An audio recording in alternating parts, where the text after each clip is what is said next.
In this lecture, we'll see the relationship between thermodynamics and heat transfer, particularly the first and second laws, which are very important principles uh, that are to be used along with heat transfer to arrive at conservation and other laws.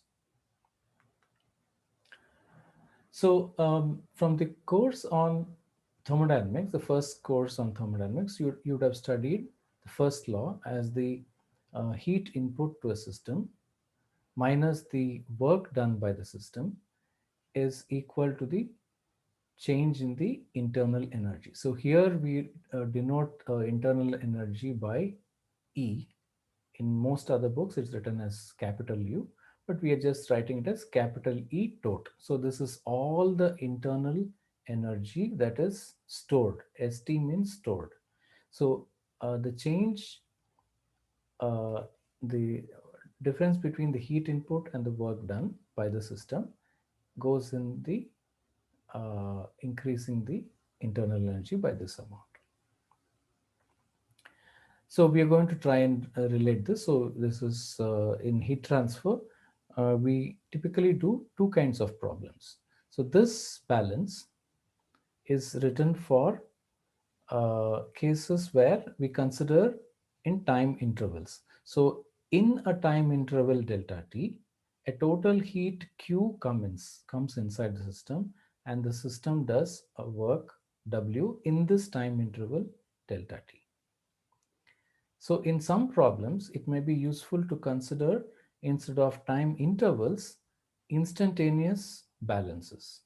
So for instantaneous balances, we have to consider rate of energy in and rate of energy out, and maybe rate of work done.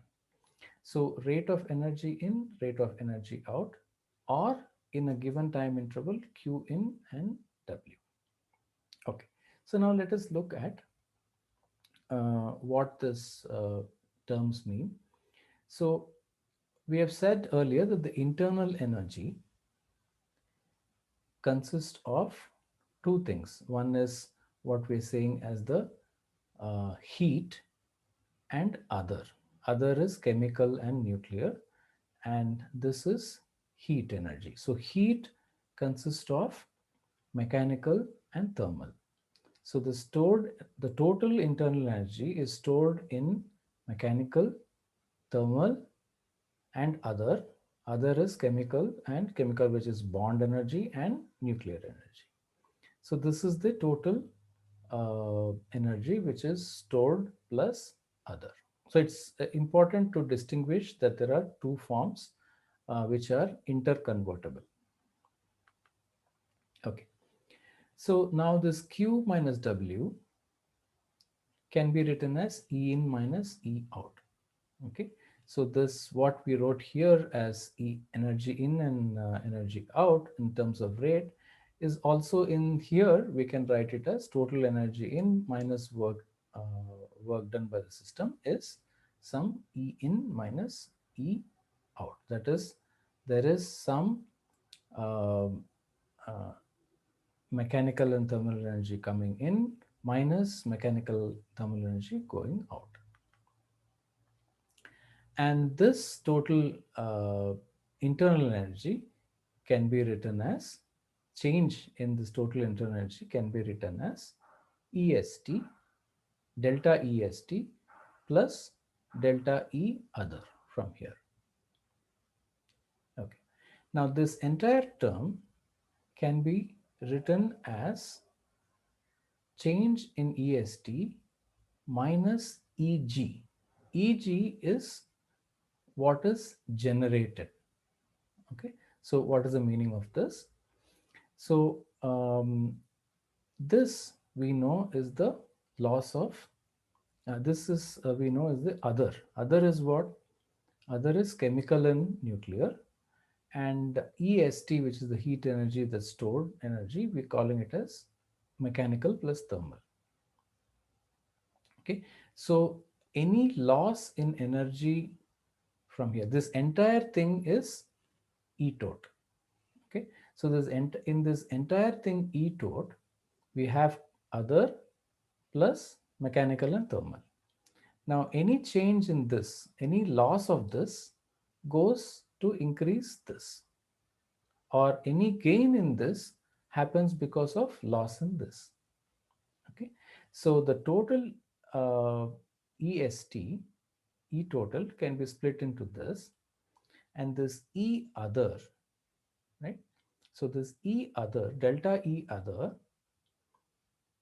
is minus time minus what is generated. So many times we cannot quantify this E other individually with respect to what is uh, chemical or nuclear specifically. So instead what we say is there is something that is generated inside this volume. So this is some volumetric term that is getting generated. So whatever is generated whatever is generated here is coming because of the loss here.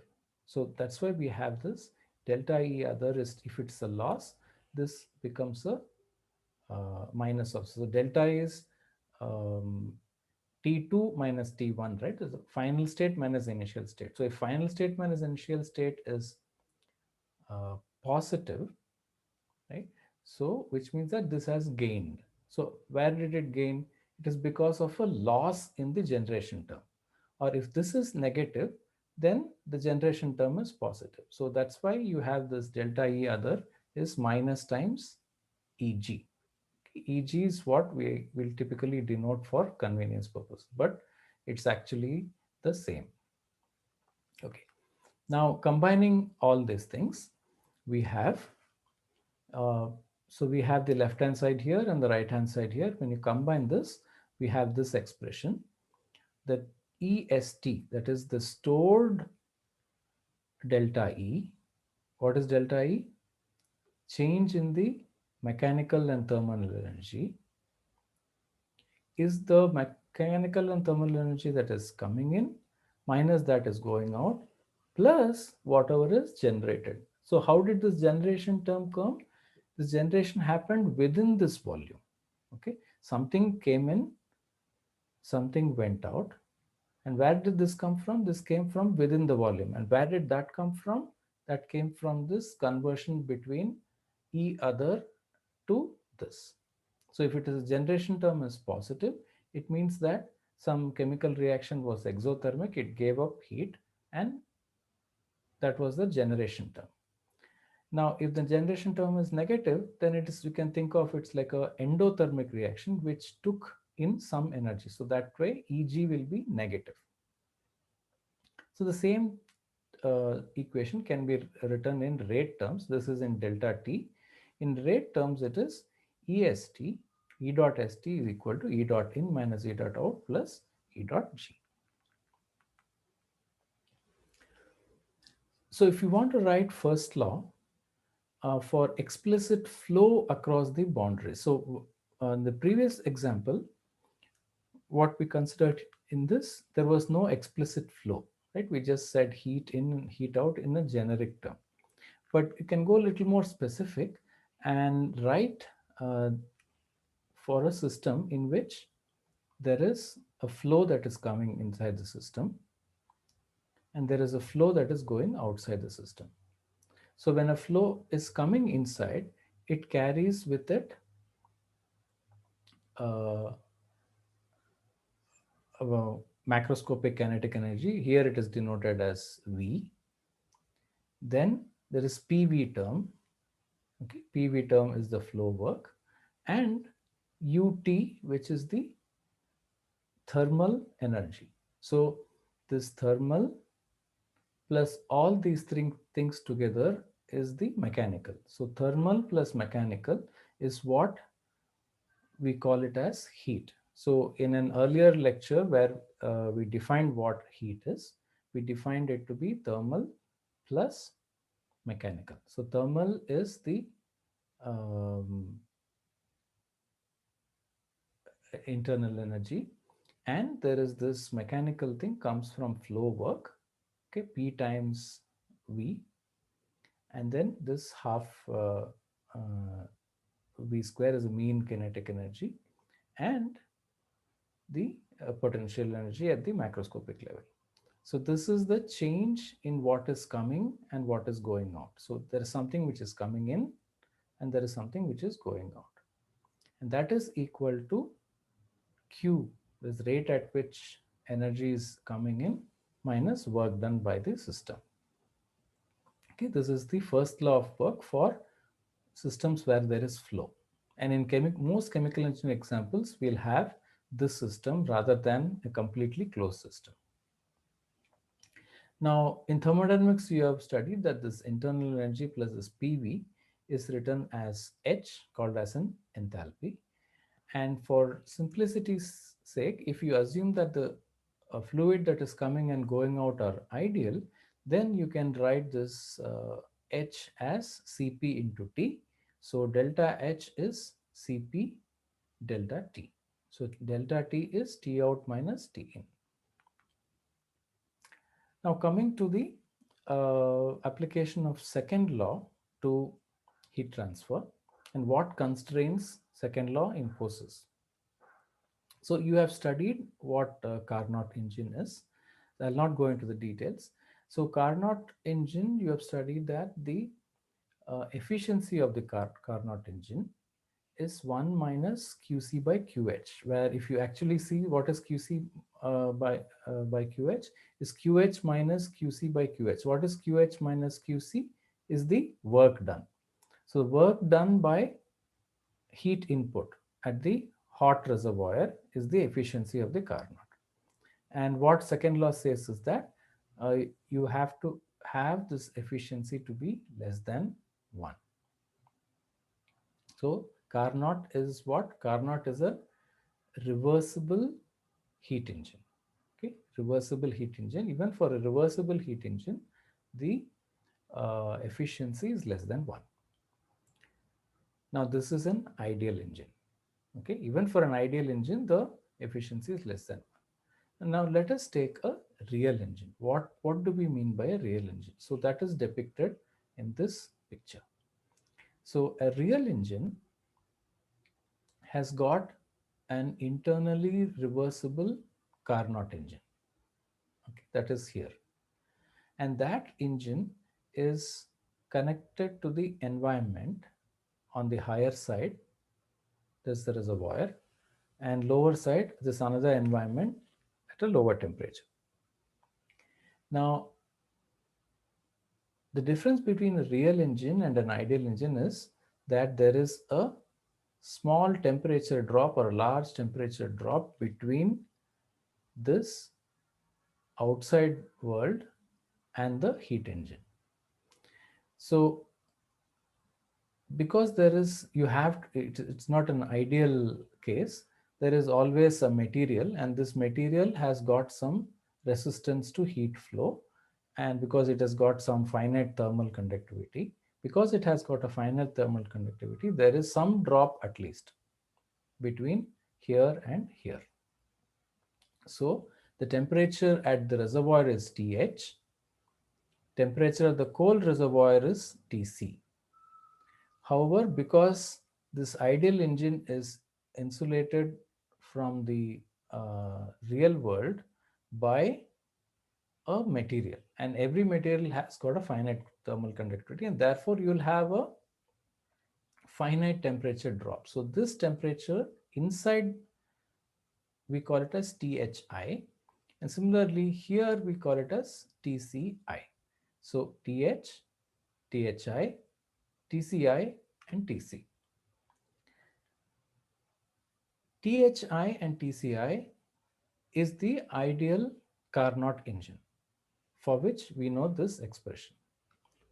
Now, if we want to write um, the expression for THI in terms of TH, it is convenient to represent in terms of a resistance. Okay, so this is similar to your electrical resistance equation.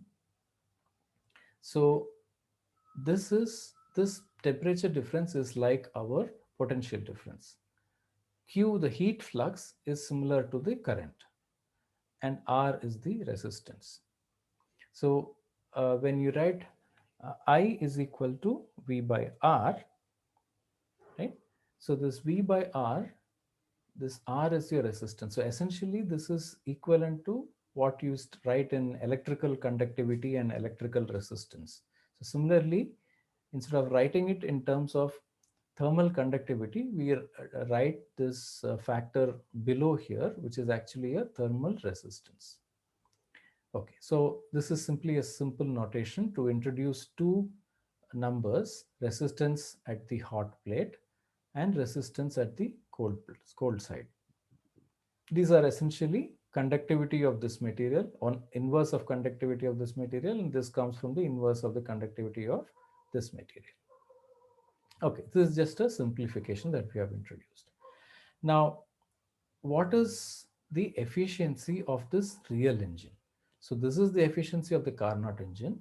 What is the efficiency of the real engine? So the real engine efficiency is work done by the same thing, work done by the system, that's still W dot, and the heat that is coming here, QH, rate of heat that is coming here is QH, is the same.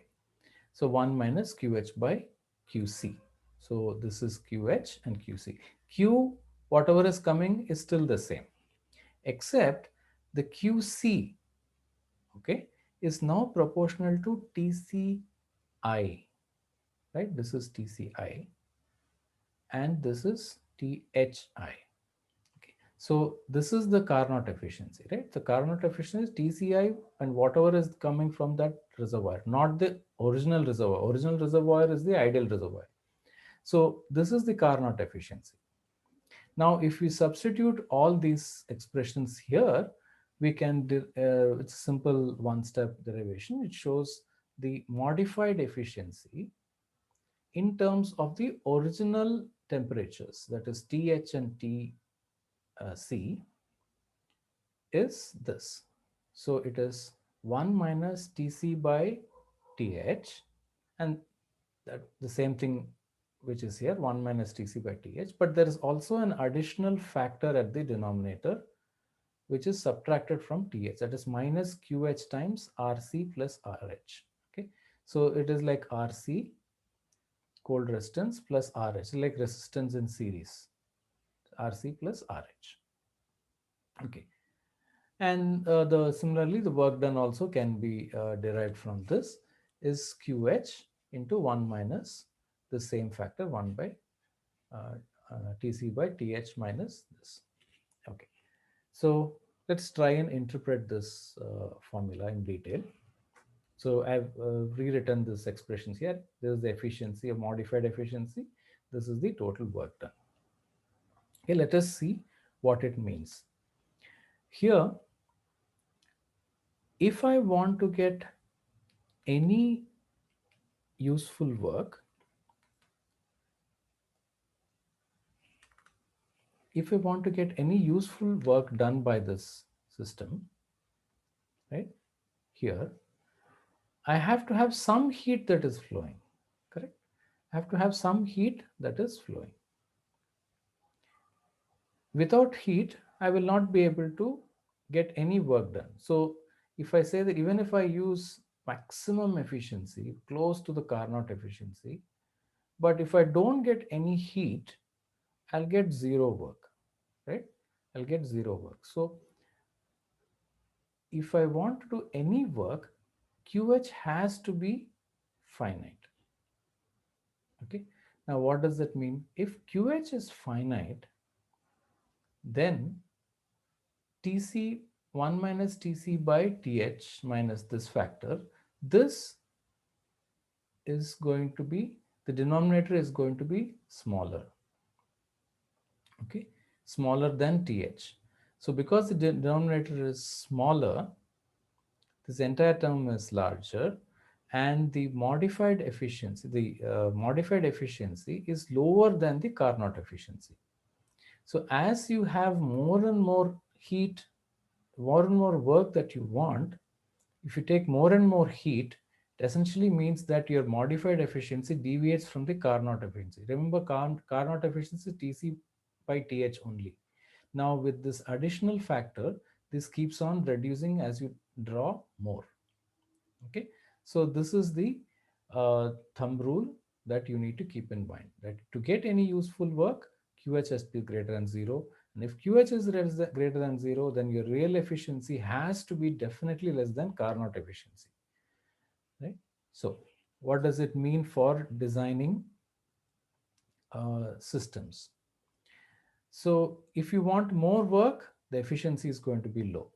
If you want efficiency to be high, then you have to sacrifice the amount of work. So that is what these two statements practically mean. So what does it mean for designing? So let us say we have waste heat or solar power. So what do you mean by waste heat? Suppose we are operating a very large boiler where some thing has to be increased to a very large temperature, and the gases that come out of that system after burning are also at very high temperatures, and that gas is released to the atmosphere, so it is going waste. So gas you're burning at say some 1000 degrees, and then it is heating some water and exiting at say 800 degrees. So at 800 degrees, instead of leaving out to the atmosphere, then that would be waste heat. Similarly, solar power. Solar power is, don't call it waste heat, but it is available cheap. So a high temperature source is available in both these cases. In the cases where the temperature is very high or cheap source is cheap. In that case, you try to maximize the maximize the amount of work done, which means you maximize the as much as possible q heat you can take out from the system and use it in your system, but you have to compromise on the efficiency. On the other hand, so you will be able to maximize the power. On the other hand, things like fuels.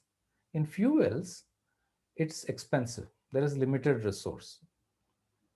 So for fuels, we use a highly efficient system, but compromise on the power, which is lower power, by using lesser amount of this. So if you want to increase efficiency, we know that we have to decrease QH. So these are some broad thumb rules that help us decide what is the efficiency that we have to work, what is the compromise between efficiency and power that we have to work. Okay, so to summarize, heat transfer design is critical to energy transformation, we saw in the introductory lecture. And there are two things, efficiency and power. So depending on the requirement of and what is available, we have to decide on optimizing between these both. Thank you.